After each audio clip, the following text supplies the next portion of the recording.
División de poderes.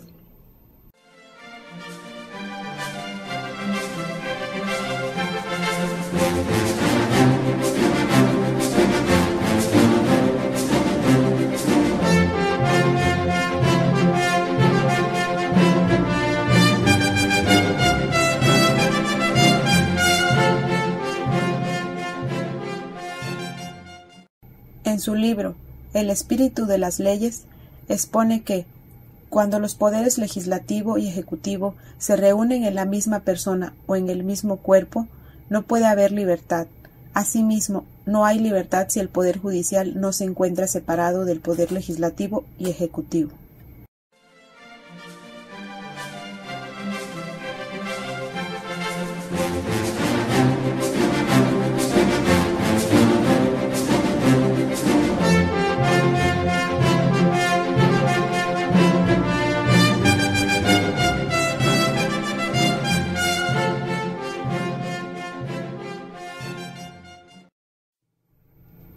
El principio de legalidad consiste en la distinción y subordinación de las funciones ejecutiva y judicial a la función legislativa.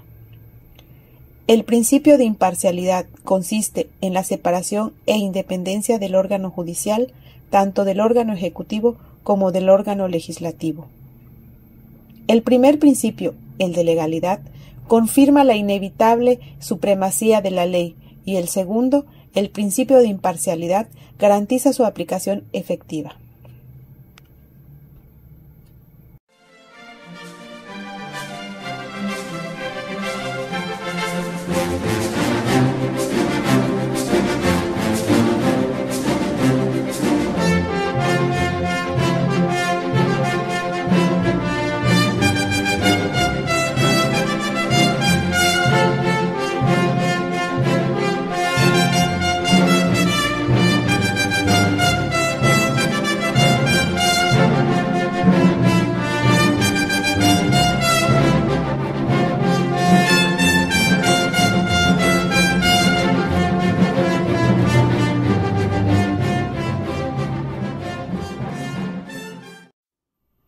Poder Legislativo Federal.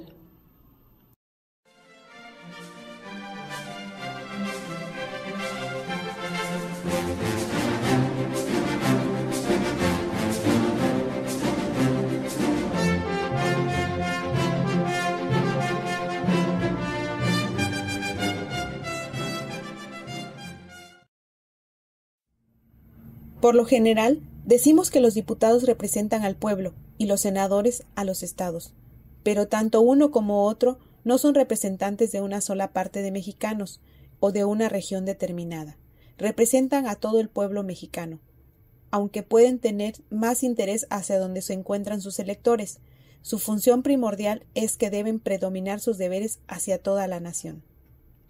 La tarea fundamental del Poder Legislativo Federal es la de elaborar leyes que han de regir en toda la República, así como las propias del distrito y de sus territorios federales.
Poder Ejecutivo Federal.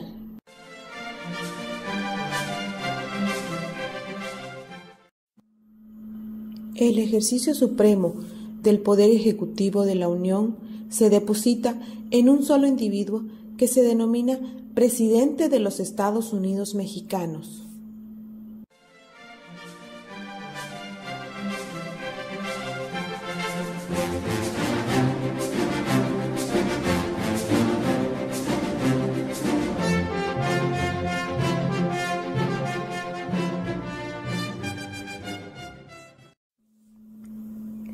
En el artículo 82 de la Constitución Política de los Estados Unidos Mexicanos se encuentra plasmado los requisitos para ser presidente de la República.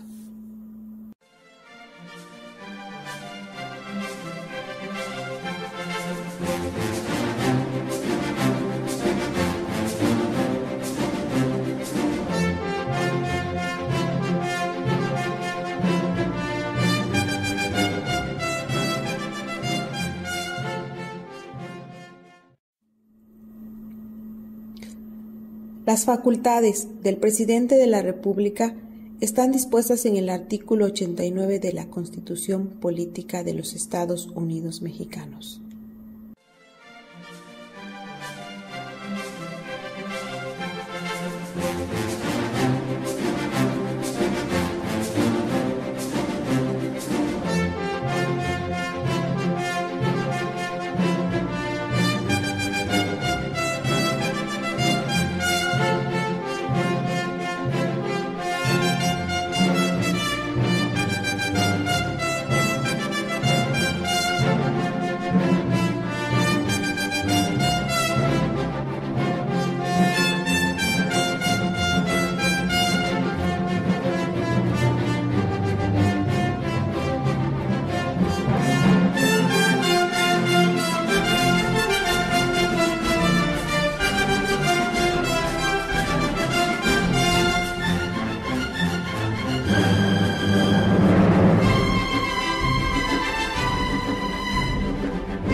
Poder Judicial Federal.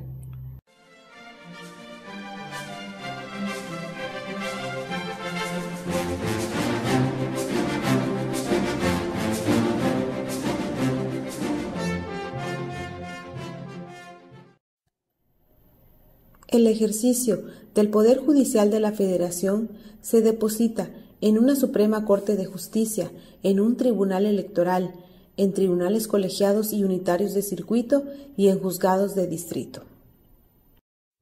La administración, vigilancia y disciplina del Poder Judicial de la Federación, con excepción de la Suprema Corte de Justicia de la Nación, estarán a cargo del Consejo de la Judicatura Federal en los términos que, conforme a las bases, señala la Constitución Política de los Estados Unidos Mexicanos.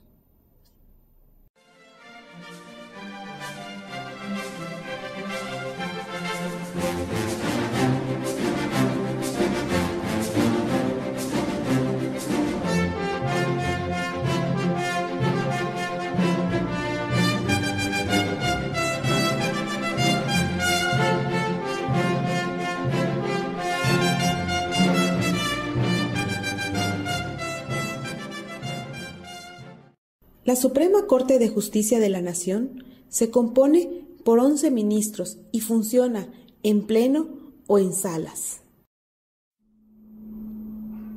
Cada tribunal colegiado de circuito se integra por 3 magistrados, de los cuales uno es el presidente de los magistrados. Los magistrados durarán 6 años en su cargo y el presidente 1 año en su cargo.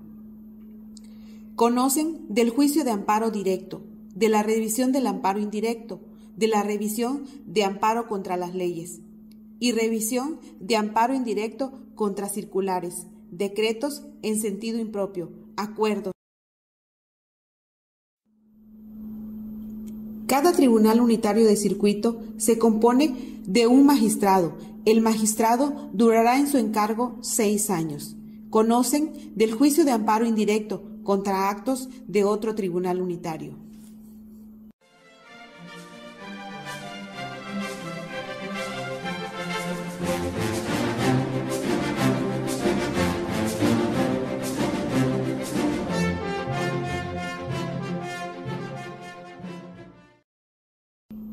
El Consejo de la Judicatura Federal se integra por 7 consejeros, de los cuales uno es su presidente. Para integrar el Consejo de la Judicatura Federal existirán los siguientes elementos: el presidente de la Suprema Corte de Justicia de la Nación, quien también será el presidente del Consejo, un magistrado del Tribunal Colegiado de Circuito, un magistrado del Tribunal Unitario de Circuito, un juez de distrito, 2 consejeros designados por el Senado, un consejero designado por el presidente de la República. Cada consejero, salvo el presidente, durará en su cargo 5 años.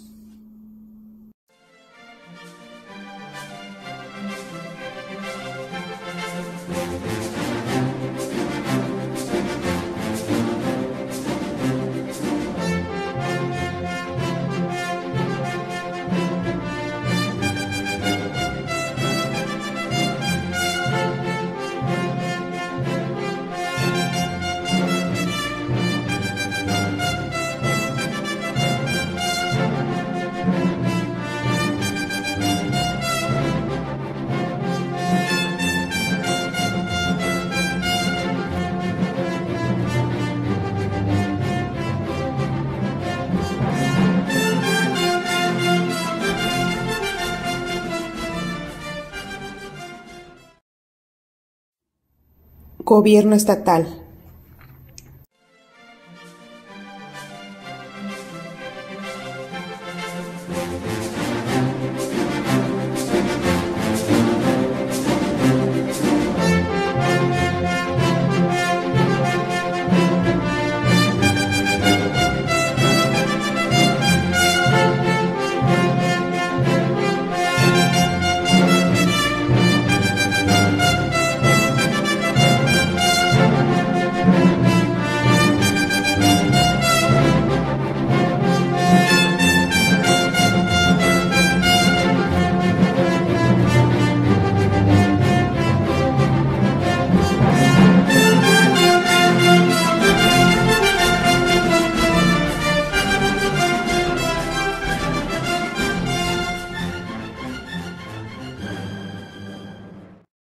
El federalismo es la forma de Estado o técnica para organizar el poder público, por medio de la delimitación de competencias y con referencia a las distintas demarcaciones territoriales por las que se conforma el país, pero otorgando autonomía dentro de la misma.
Derechos humanos.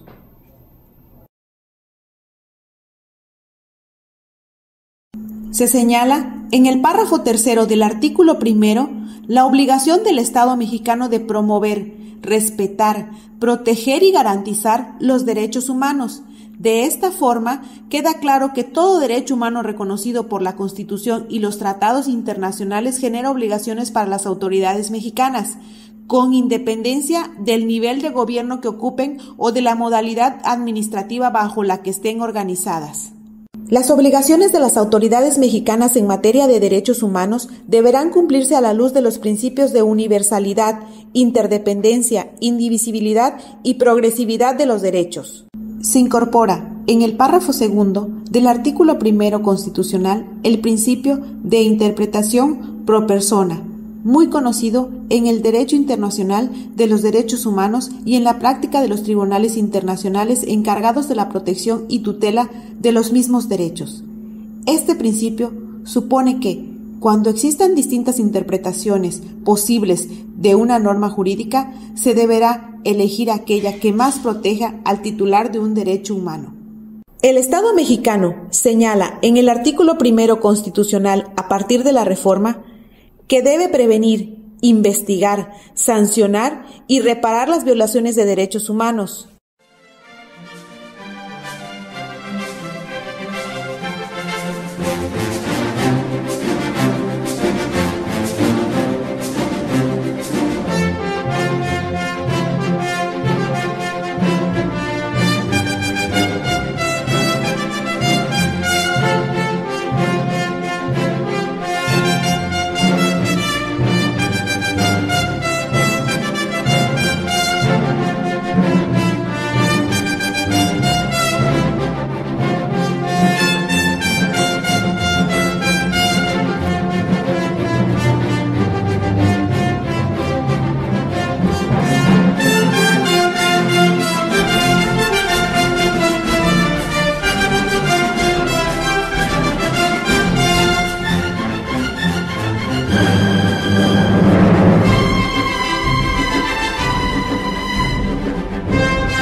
La suspensión de los derechos y garantías únicamente puede realizarse de acuerdo con el artículo 29 y la facultad de suspender derechos y garantías es exclusiva del Congreso de la Unión, a petición del Presidente de la República, y no como una facultad discrecional o a consideración libre del Poder Ejecutivo.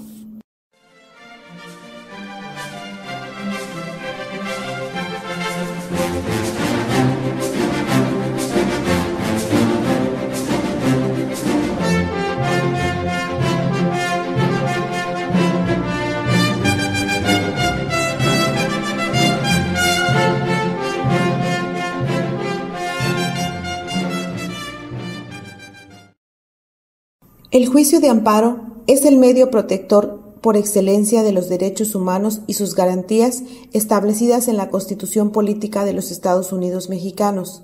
A través de él podemos protegernos de leyes o actos de las autoridades que violen nuestros derechos fundamentales y garantías.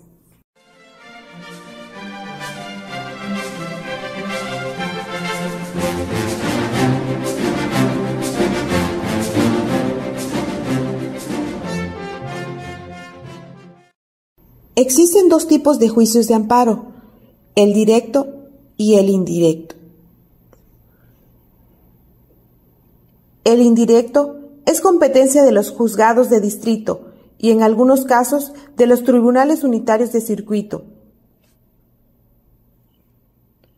El amparo directo lo resuelven los tribunales colegiados de circuito y en algunos casos, por la importancia del asunto, la Suprema Corte de Justicia de la Nación.